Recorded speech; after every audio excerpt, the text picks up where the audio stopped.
Hello Internet, so nice to see you. Today we talk about parallel fifths, hated by classical player, mostly ignored by jazz player, and as usual, there is much more about it than the books tell you. And before somebody starts saying that, power chords are not really parallel fifths, but we'll see these later.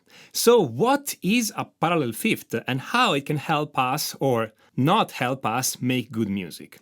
Well, let's say that you want to play two chords, one after another, and that you arrange those two chords in four-part harmony, meaning that every chord is played by four notes at the same time. The notes need not be different, we just have four voices if you want, and typically one of the notes is repeated inside the chord.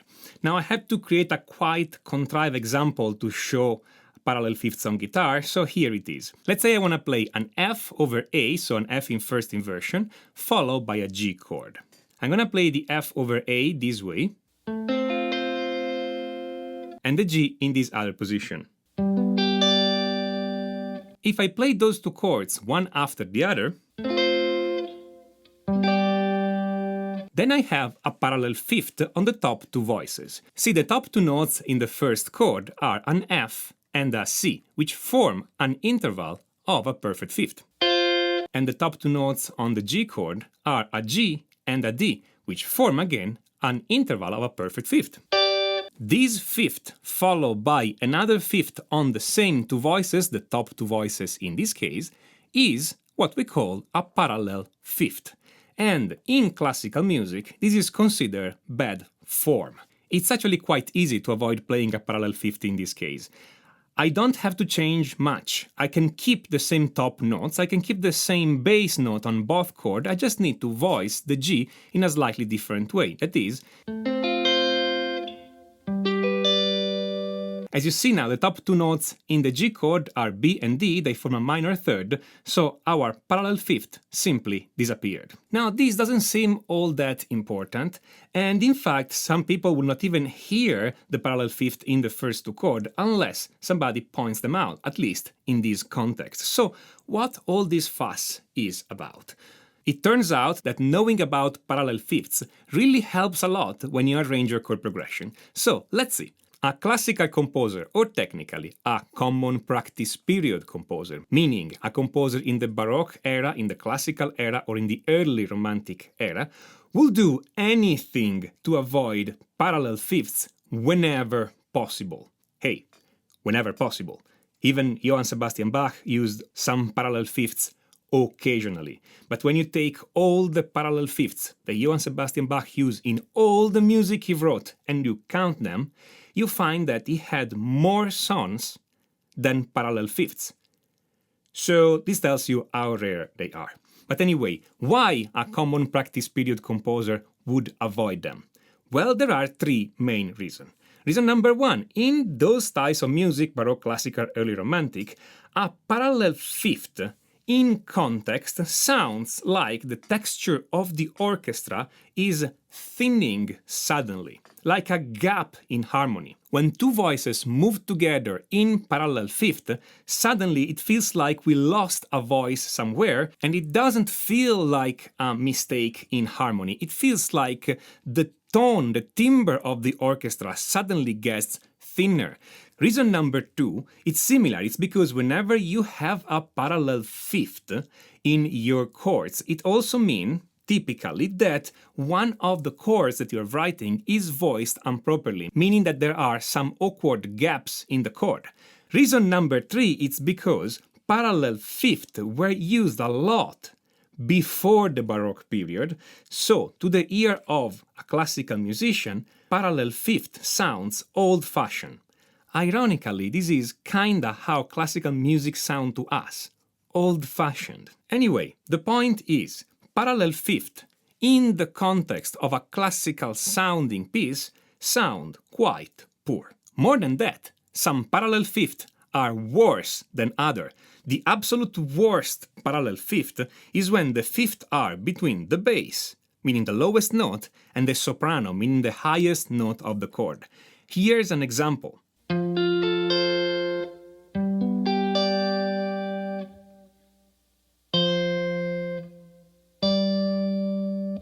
Again, by themselves, they may sound okay. In context, they will sound poor. On the other hand, in modern music, the situation is completely different. For instance, in rock, we have power chords. Power chords are simply open fifths played one after the other. But those are not really parallel fifths, because in this case, we are not trying to get two independent voices, the low voice and the high voice. In this case, we have a single melodic line, and we just make it thicker by adding a fifth on top. We have nothing that separates those two voices. It's just a single, thicker line. In jazz harmony, parallel fifths are perfectly permitted. In fact, many jazz musicians move their chords completely in parallel, this way.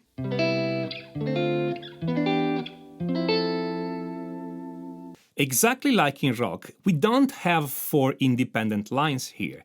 We have four lines moving together, or better, we have one single line made thicker. In fact, in jazz, we call this in a different way because this is not a four-part harmony. This is called sectional harmony.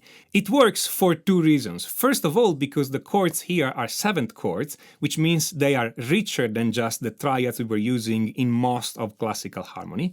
And also, the other reason is that it's done consistently. We are always moving in parallel. We're not moving sometimes separating the voices and sometimes in parallel. So when we move in parallel, it's not perceived as a gap in the harmony. It's not a gap if you do it all the time. But today we can do even more with parallel fifths. Even in an orchestral settings, we can now use parallel fifths, and if we use them occasionally, they create kind of an non-Western harmonization, kind of an ethnic, if you want, harmonization effect. Listen, for instance, to this very famous piece by composer Karl Jenkins. In the string accompaniment, there are several parallel fifths going on.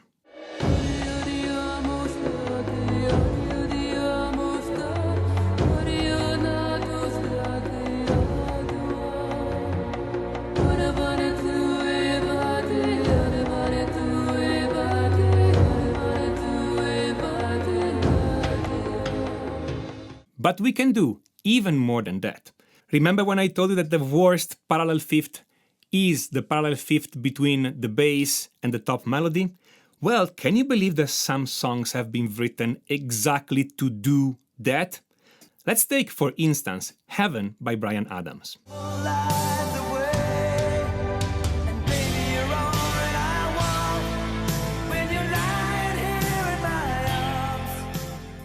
Now the vocal melody of the chorus and the bass proceed in strictly parallel fifths. Again, this is the classical worst-case scenario, the scourge of Bach, the nemesis of Beethoven.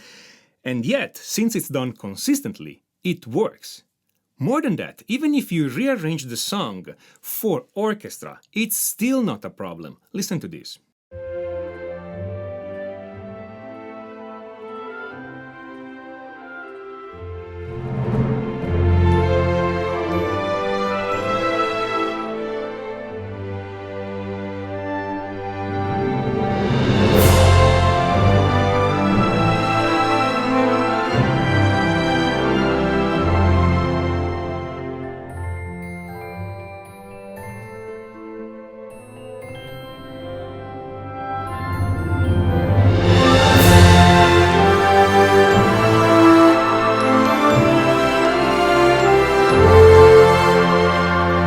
So here's the skinny on parallel fifths.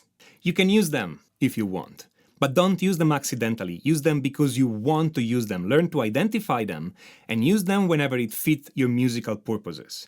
And if in any moment you're writing a piece of music and it feels like there is a gap in the harmony, the texture of your song is thinning out suddenly, then check if you have parallel fifths and eliminate them. Now this is but one trick to make your harmony sound better.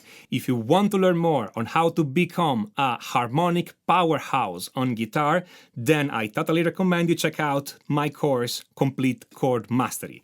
Complete Chord Mastery, it's not a book, it's a complete video course made for guitar players. Now, this course is not for you if you want to go immediately on the super advanced stuff and not work on the fundamentals. The fundamentals is where the secret is. If you are willing to actually invest time in your music and do all the exercise, then you will love Complete Chord Mastery. If instead you're just searching for a quick fix, then I don't recommend Complete Chord Mastery. I don't think quick fix exists, and I wrote this course for people who want to invest the time to really understand what is going on. If you have a minute, you can check out Complete Chord Mastery at the link on the top right.